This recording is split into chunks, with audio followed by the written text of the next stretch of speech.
Sekte Jidat Gosong ternyata memiliki dalil dan itu diterangkan oleh Al-Ustadz.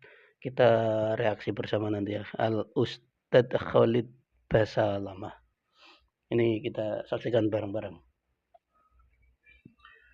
Singkat saja Ustaz, apakah Rasulullah SAW memiliki tanda hitam di dahinya? Apakah sahabat-sahabat beliau memiliki tanda hitam di dahinya? Jelas Al-Quran menjelaskan masalah itu ya. Surah Al-Fatih ayat terakhir ya. Salah ayat 29 kan gitu. Surat Al-Fatih Allah Azza wa Jalla ayat mengatakan 29. A'udzubillahi minasyaitonir Muhammadur Rasulullah. Muhammad benar utusan Allah. Walladzina ma'ahu, dan yang bersamanya para sahabat. Asyidda wal kufari ruhamau bainahum, tegas dengan orang-orang kafir dan mereka berkasih sayang di antara mereka. Lalu Allah sebutkan cirinya, tarahum ruk'an sujjadan yabtaguna fadlan minallahi wa ridwana. Kau akan melihat mereka cirinya selalu ruku dan sujud ya untuk mencari karunia dari Tuhan mereka. Lalu Allah bilang apa? Simahum fi wujuh min athari sujud.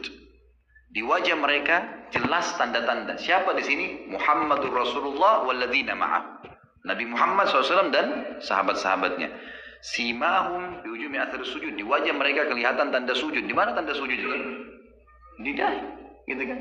Dan wajah disebutin sujud dalam hadis yang lain kata Nabi SAW, diperintahkan saya sujud dengan 7 anggota tubuh. Di wajah ini hidung dan dahi, kan gitu.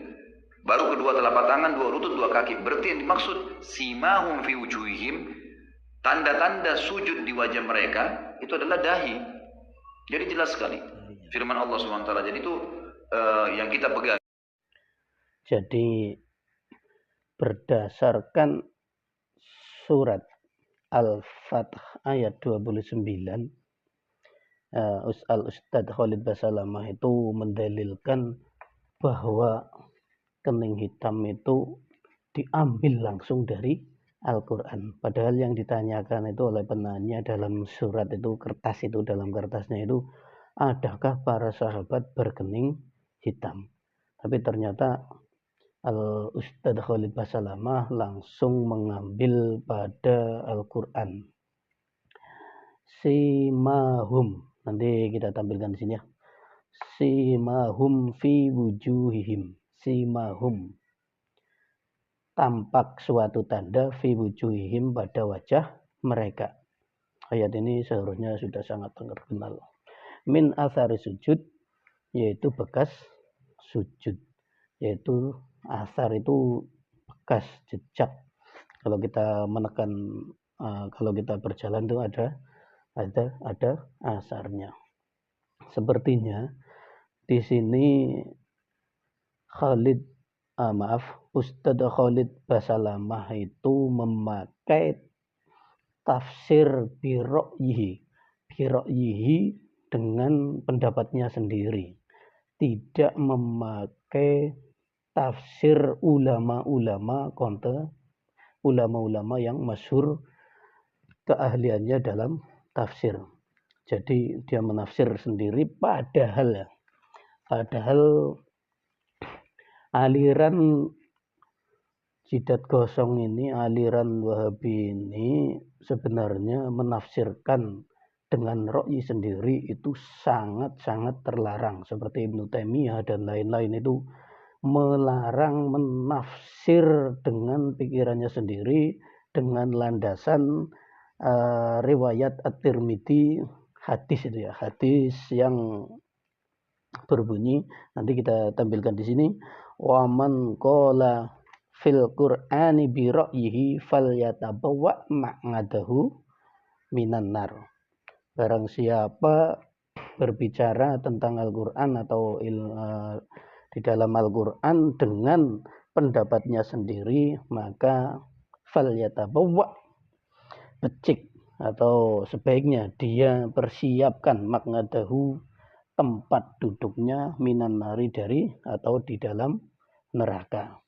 Ini keras nih. Makanya Ibnu Taimiyah dan lain-lain tetua dari Salafi atau yang dalam NU disebut Wahabi itu melarang keras menafsirkan, mentakwil dengan pendapatnya sendiri.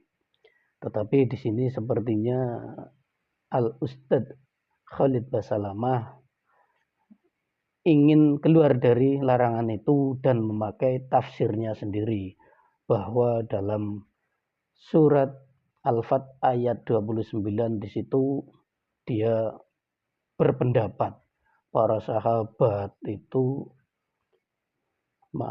jidatnya atau dahinya hitam berdasarkan ayat ini. Padahal sama sekali di sini tidak menerangkan hitamnya kening. Simahum fi wujuhihim. Kita lihat di sini. Kita fokus ke wujuh. Mufradnya itu wajhun. Wujuh, kalau kita tidak mau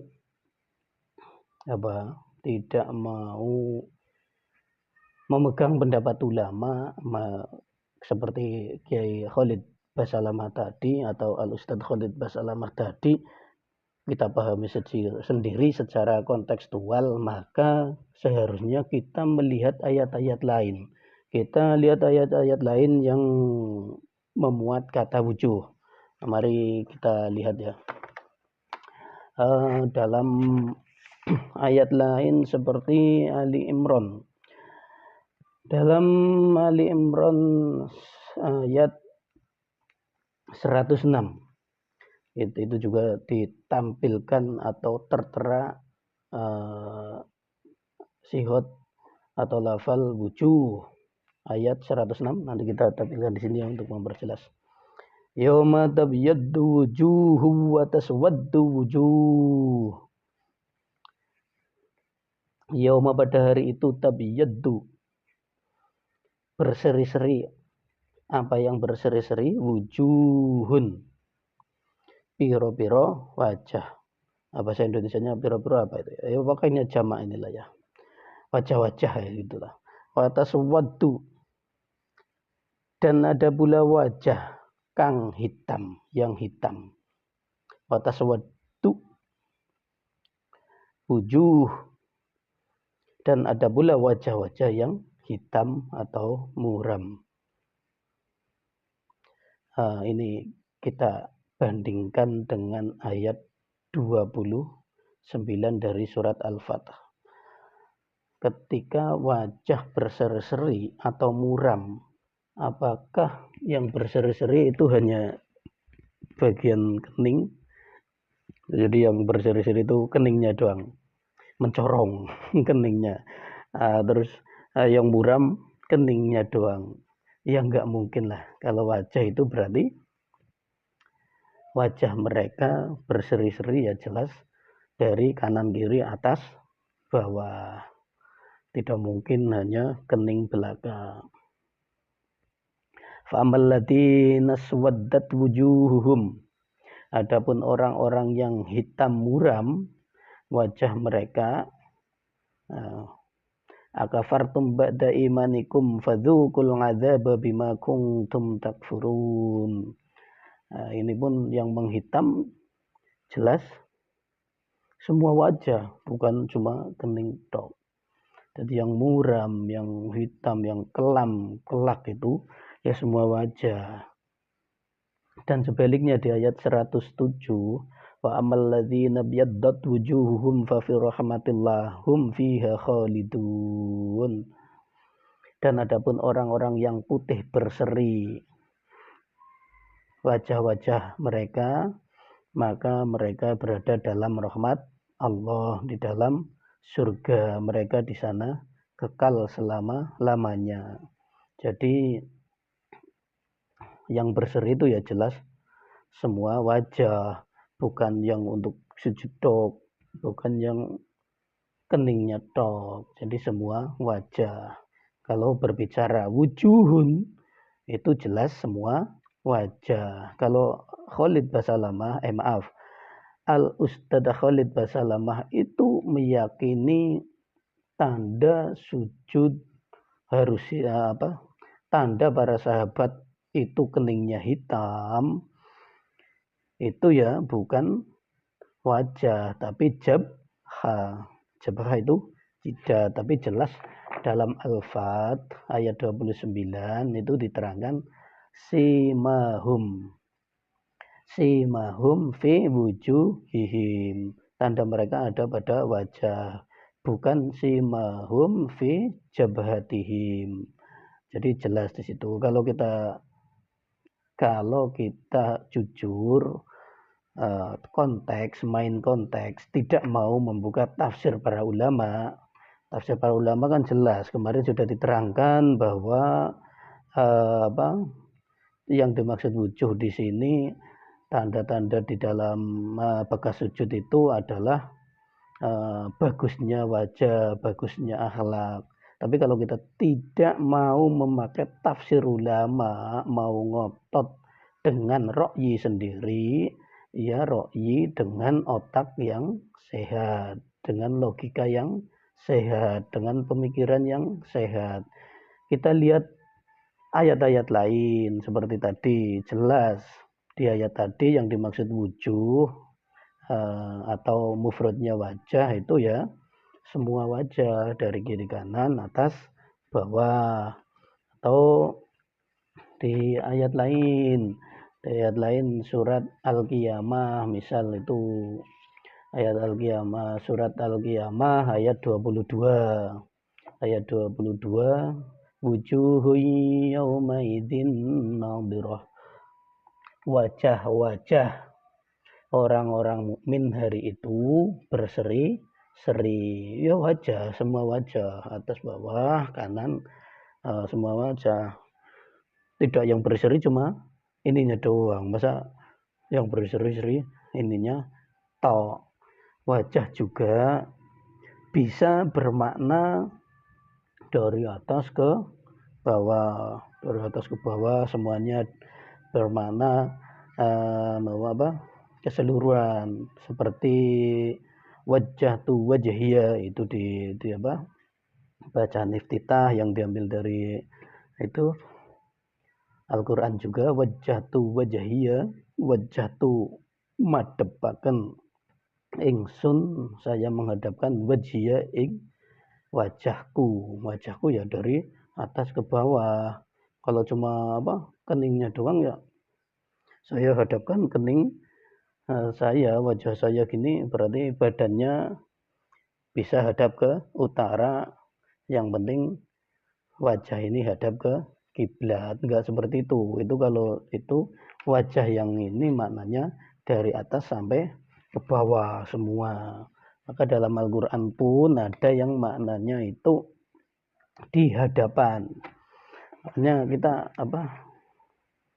kita itu harus jujur, jangan memelintir ayat hanya demi mempertahankan pendapat, harus benar-benar jujur. Jadi pendapat Al-Ustaz Khalid Basalamah di sini dapat kita katakan tertolak karena hanya asumsi beliau pribadi. Jika begitu jangan diikuti. Adapun jika saudara kita memiliki kulit yang sensitif, misal seperti kulitnya artis, seperti kulitnya orang Korea yang tipis, setipis, kemudian untuk sholat kok ternyata menghitam, yaitu tidak disengaja. Yang namanya riya itu menyengaja sesuatu untuk mendapatkan kedudukan di hati manusia. Seperti itu tadi, sholat malam-malam tidak ada yang tahu. Sholat 1000 rakaat sepi. Di dalam kamarnya dikancing, dikunci. Di dalam rumahnya juga dikunci. Tidak ada yang tahu, hanya Allah Subhanahu wa Ta'ala dan malaikat pencatat amal yang tahu. Nah, itu kan kemungkinan besar sudah ikhlas. Tapi ternyata sujudnya digasuk-gasuk ben jidate hitam. Untuk apa? Untuk agar nanti siang orang-orang tahu, oh itu ahli sholat malam, jidatnya hitam. Nah itu namanya masih ben. masih nanggap ben diarani tukang sholat. Itulah yang namanya ria. Ria itu mencari kedudukan, tujuannya mencari kedudukan di hati manusia. Adapun jika Anda atau kalian tidak mensengaja kok jidatnya hitam, itu ya pertama harus diobati. Kedua, cari sajadah yang empuk. Sekarang 30.000 aja dapat sajadah empuk. Kemudian teknik sujud. Teknik sujud itu kan ada selain dahi dan hidung. Bebannya itu harus bagi ke tangan, tumpuannya ke tangan. Tangannya itu kan kokoh jepaprang apa sih? Megar, itu kan kokoh, harus dibagi tumpuannya itu ke tangan, ke ini apa? Dengkul itu apa ini? Lutut, juga ke kaki. Jangan Anda bebankan semua beban tubuh ke kening, itu nanti akan membuat kening menghitam atau gosong. Maka sebaiknya itu dihindari. Ketika tidak ada tanda-tanda tukang sholat saja, hati itu kadang ria, kepengin diketahui oleh orang lain, apalagi ada tandanya. Itu tulisannya siapa itu, analoginya bagus banget.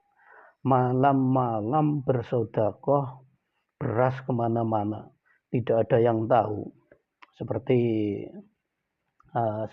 Sunan Kalijaga dulu, sodakoh kemana-mana, mungkin udah benar itu ya. Tapi ketika Anda meniru seperti itu terus meninggalkan kartu nama, yaitu namanya Anda ingin dikenali. Sodakoh sudah tidak ada yang tahu, ternyata meninggalkan kartu nama. Ini loh saya yang semalam sodakoh beras 1 sak. Ada nama terus alamat lagi. Itu ya. Itu namanya tidak ikhlas. Wallahu a'lam.